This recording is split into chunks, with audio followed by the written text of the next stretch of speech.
Welcome to our YouTube channel. ఈరోజు హోళీ అనగానే ఇదో ఆనంద కేళి.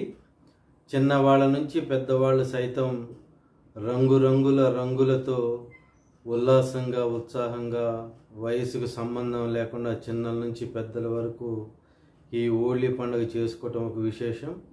ఈ హోళీ రోజు ఉట్టి కూడా కొడతారు. ఇది కులాలకి మతాలకు అతీతంగా ప్రతి ఒక్కళ్ళు, చిన్న పెద్ద ముసలి ప్రతి ఒక్కళ్ళు కూడా ఎంతో ఆనందంతో ఈ రంగులు కొట్టుకుంటారు. అయితే ఈ రంగులు కేవలం వినోదం కోసమేనా, వీటి వెనకాల ఏమన్నా ఆరోగ్య రహస్యాలు ఉన్నాయా, లేదంటే పురాణాల్లో ఏమన్నా ఈ హోళీ గురించి చెప్పారా? ఈ విషయాలన్నీ మనం తెలుసుకోబోయే ముందు ఇప్పటివరకు నా ఛానల్ని సబ్స్క్రైబ్ చేసుకొని వారు ఉంటే ప్లీజ్ దయచేసి సబ్స్క్రైబ్ చేసుకోండి, గంట సింబల్ని యాక్టివేట్ చేసుకోండి. నేను పెట్టే ప్రతి వీడియో కూడా మీకు రీచ్ అవుతుంది. అయితే ఇక ఆలస్యం చేయకుండా ఈ హోళీ వెనుక ఉన్న కథలను మనం తెలుసుకుందాం. Let's move into video. ఆటపాటలు, ఆధ్యాత్మికత మేళవింపుతో ఘనంగా చేసుకునే పండగ అంటే హోళీనే. పిల్లల నుంచి వృద్ధుల వరకు ఆనందోత్సాహాలను పంచేది, విభేదాలను మరిపించేసి ఐక్యత చేకూర్చేది ఈ పండగే. రంగులు, ఆటలు, వసంతాలు, రాధాకృష్ణుల ఆరాధన, చంద్రునికి పూజలు, ఇలా సంబరాల వెల్లువిది హోళీ. రంగులే ఔషధాలు. శిశిరం గడిచి వసంతకాలం ఆరంభమయ్యే సమయం, వాతావరణం చలి నుంచి ఎండలకి మారే తరుణం. ఈ కాలంలో జరిగే మార్పు అనారోగ్యాలకు దారి తీసే అవకాశం ఉంది. వాటి నుంచి ఉపశమనం పొందేందుకు ఏర్పాటయ్యిందే వసంత కేళి. మొక్కల నుంచి తయారైన సహజ రంగులను చల్లుకోవడం వల్ల అనారోగ్య సమస్యలను నివారించినట్లవుతుందని ఆయుర్వేద గ్రంథాలు చెబుతున్నాయి. చెట్ల ఆకులు, పూలు, పండ్లు, బెరడు, ఇతరత్ర ప్రకృతి సిద్ధంగా తయారయ్యే రంగులు ఔషధాలుగా పనిచేస్తాయి. దీన్నే రంగుల చికిత్స అంటారు. పూర్వం రకరకాల పూలను, సహజ సిద్ధమైన కుంకుమ, పసుపులను చల్లుకుని సంతోషాన్ని పంచుకునేవారని పురాణాతిహాసాలు చెప్తున్నాయి. కాలక్రమేణా పూల స్థానంలో రంగులు వచ్చాయి. వీటిని అలాగే లేదా నీళ్ళలో కలిపి చల్లుకుంటారు.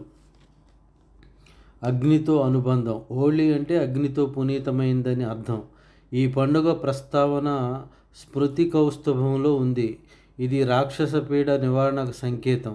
పౌరాణిక కథనం ప్రకారం ప్రహ్లాదుడిని విష్ణుభక్తి నుంచి మరలించడానికి హిరణ్యకశిపుడు చేసిన ప్రయత్నాల్లో సోదరి హోళికను వినియోగించటం ఒకటి. ఆమె హిరణ్యకశిపుడి సోదరే. బాలుణ్ణి మంటలకు ఆహుతి చేయమని కోరగా ప్రహ్లాదుని ఒడిలో కూర్చునబెట్టి అగ్నిలోకి దూకిందామె. విష్ణుమాయతో ప్రహ్లాదుడు రక్షణ పొందుతాడు, కానీ హోళిక రాక్షసి చనిపోయింది. దీనికి సూచనగా హోళీ పండుగను మంటలు చేస్తారు. హోళీ మొదలైంది అసలేదా? బృందావనంలో శ్రీకృష్ణుడు, గోపికలు వసంత కేళి ఆడేవారు. పురాణ కథను అనుసరించి ఒకరోజు కృష్ణుడి తల్లి యశోద వద్దకు వెళ్ళి రాధ సౌందర్యాన్ని వర్ణించి, ఆమె మేని రంగుకు తన ఒంటి ఛాయ పూర్తిగా విరుద్ధంగా ఉంది కనుక తన ప్రేమను అంగీకరించదేమోనని సందేహం వ్యక్తం చేశాడు. అప్పుడు యశోద నవ్వి నచ్చిన రంగును రాధ ముఖానికి పులవమని సరదాగా అంది. తల్లి సలహాతో కృష్ణుడు రాధ ముఖానికి రంగులు పులిమాడు. రాధమ్మ తాను తగ్గేది లేదన్నట్టుగా కృష్ణుడి మీద రంగులు చల్లింది. అలా వసంత కేళి మొదలైంది. నాటి నుంచి బృందావనం, మధుర, నందగావ్ ప్రాంతాల్లో హోళీ సంబరాలు చేసుకోవటం ఆచారమైంది. హర్యానాలో ధూలెండి, ధులంది పేరుతో, ఉత్తరప్రదేశ్లో లత్మార్ హోళీ పేరుతో, బెంగాల్లో బసంత ఉత్సవ్ పేరుతో వేడుకలు జరుగుతాయి. శివుని ప్రార్థించిన రతీదేవి, ఈ కథ కూడా ఉంది. పరమశివుడికి హిమవంతుడి పుత్రిక పార్వతితో వివాహం చేయాలని దేవతలు తలిచారు. తపస్సు చేసుకుంటున్న శివుడి మనసును మరలించేందుకు మన్మథుడిని వినియోగించగా అతడు పూలబాణం ప్రయోగించాడు. కామదేవుడి వల్ల తనకు తపోభంగం కలిగిందని తెలుసుకున్న శివుడు మూడో నేత్రంతో అతన్ని భస్మం చేశాడు.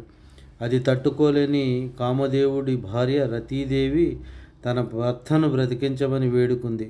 శివుడు అనుగ్రహించాడు, కానీ శరీరం లేకుండా అనంగుడిగా జీవించేలా వరాన్ని ప్రసాదించాడు. అలా కాముడి తిరిగి బతికిన రోజు పాల్గొన శుద్ధ పౌర్ణమి కనుక కాముని పున్నమి, అనంగ పున్నమి అని అంటారు.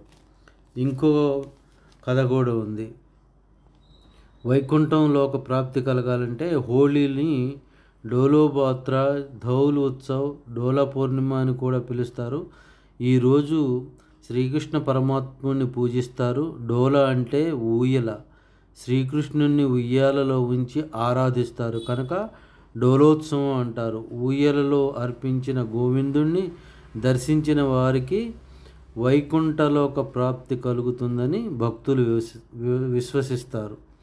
హోళీ రోజు లక్ష్మీనారాయణ వ్రతం, అశోక పూర్ణిమ వ్రతం, శయనదాన వ్రతం, శశాంక పూజ, రాధాకృష్ణుల కళ్యాణం చేస్తారని చతుర్విధ చింతామణి, పురుషార్థ చింతామణి ఇలాంటి గ్రంథాలు తెలియజేస్తున్నాయి.